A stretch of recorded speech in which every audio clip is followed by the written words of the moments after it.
bienvenue sur notre chaîne. Nous publions des extraits vidéo pour vous aider à choisir celui qui vous plaît. Pour savoir comment télécharger ce livre audio gratuitement, ou un autre de votre choix, n'hésitez pas à cliquer sur les liens en description.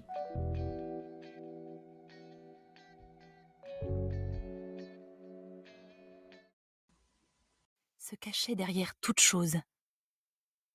Il me semblait qu'avec un effort, j'allais comprendre, j'allais le connaître enfin, et l'emporter.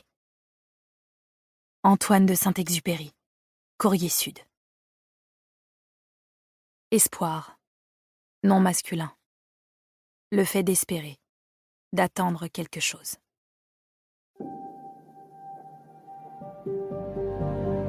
Bientôt.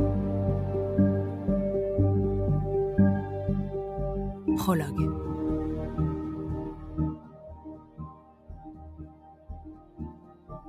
Chapitre 1.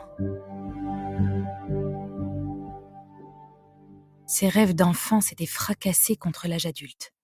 Le conte de princesse heureuse, la bienveillance du monde, un mariage solide, avoir au moins 2 enfants, l'épanouissement par le travail idéal, tout ça s'était progressivement brisé à l'épreuve de la réalité. Zoé n'avait pas été épargnée par l'existence. Mais qui pouvait se targuer de l'être? Tous ses rêves, sauf un. La grande maison au bord du lac.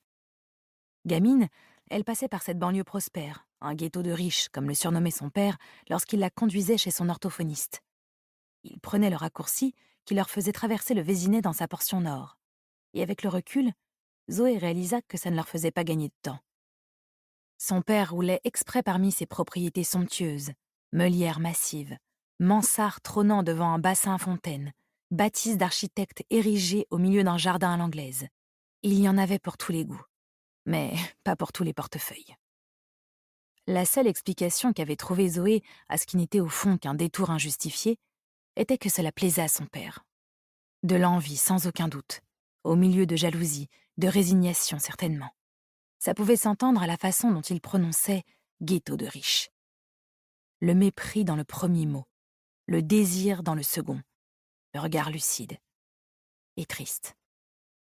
Et il y avait cette maison au bord d'un lac. Le Vésinet, aux portes de Paris, avait cette particularité de noyer son territoire dans les arbres.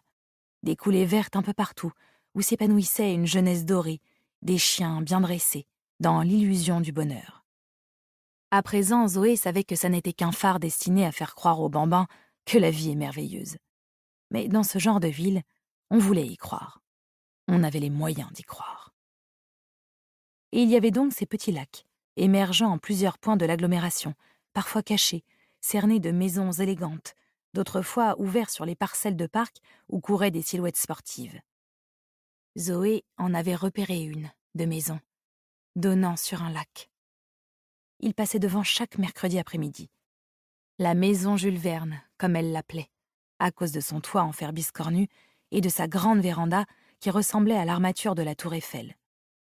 C'était sa période Phileas Fogg et Capitaine Nemo. Tout ce qui ressemblait à ses yeux à l'ambiance steampunk fin 19e était résumé à ses lectures favorites.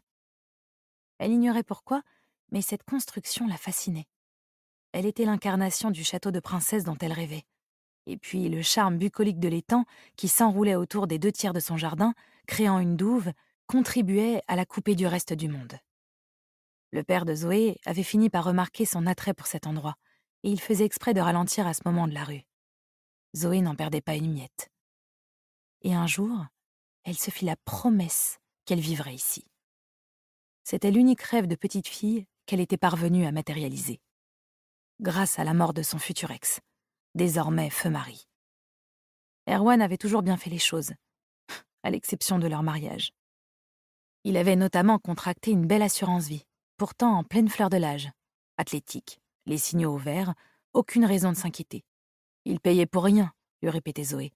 C'était stupide. Un sujet de discorde parmi beaucoup d'autres. Il a pris son cancer lorsqu'il était en plein dans les papiers du divorce. Ce n'était pas un cancer contre lequel il allait devoir se battre. C'était un cancer fourbe, qui avait œuvré en douce, dans l'ombre, pour se révéler dans la dernière ligne droite, lorsqu'il n'y avait plus de combat à mener. Erwan se résigna presque immédiatement, et il mit un terme à la procédure de divorce. Il passa les 6 derniers mois pronostiqués de sa vie, qui dans les faits durèrent très exactement 7 mois et 12 jours, auprès de leur enfant et un peu auprès de Zoé qui dut batailler pour avoir accès à lui, pour l'aider, l'accompagner. Et il s'éteignit auprès de ce qui fut sa famille, juste avant la rentrée de septembre.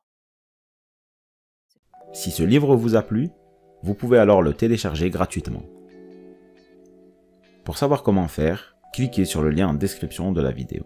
N'hésitez pas à commenter pour nous informer des extraits de livres audio que vous aimeriez écouter. Pensez à liker et à vous abonner pour ne rater aucune vidéo.